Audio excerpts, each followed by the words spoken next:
The Wildlife Authority manages 10 national parks, 12 wildlife reserves, 5 community wildlife management areas, and 13 wildlife sanctuaries. These parks display the best in East Africa. The executive director of WUA, Sam Mwanda, details key achievements for the just ended year, including moving over 200 Uganda cobs and 20 buffaloes into Ajai Wildlife Reserve to boost animal populations.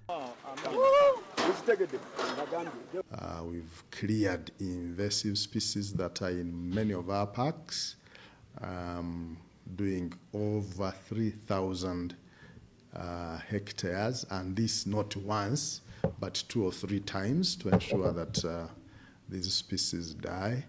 Infrastructure improvements were also prioritized, with enhanced staff housing and conveniences constructed within the national parks. WUA has embraced technology to curb poaching and monitor encroachment using drone cameras. So we have Earthranger and Smart specifically for monitoring wildlife, for monitoring encroachment, for monitoring issues of human-wildlife conflicts. We have the booking and revenue collection system to book in advance, but also process payment. Mwanda says collaring elephants and lions has ensured none were lost during the year. To address human-wildlife conflicts, WUA erected 150 kilometers of electric fencing in Murchison Falls and Queen Elizabeth National Parks to keep elephants and other animals from crossing into community gardens. Mwanda emphasized that WUA arrested nearly 1,000 individuals for illegally entering parks and using snares to hunt animals, with many cases prosecuted in court. Revenue sharing has been a critical intervention for fostering better relations with surrounding communities, and as a result, WUA distributed 3 billion shillings from park revenues, with Queen Elizabeth and Windin National Parks receiving 1.5 billion shillings each for community development projects. Meanwhile, Mwanda highlights WUA's internally generated revenue for 2023-2024 that stands at 134 billion shillings, driven by gorilla tracking, chimpanzee permits, and park entrance fees. We've arrested probably close to 1,000 people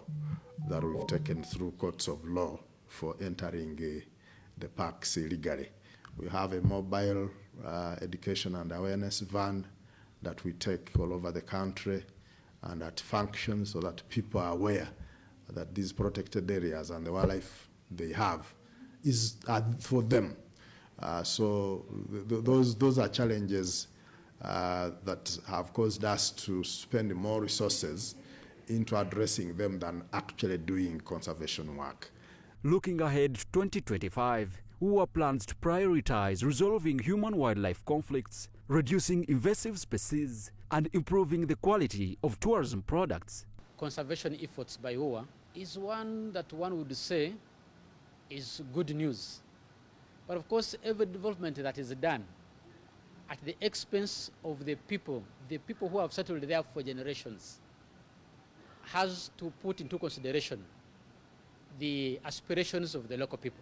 Tour guide trainer Herbert Yarhanga praised the authorities' work in maintaining parks, but noted the need for better infrastructure.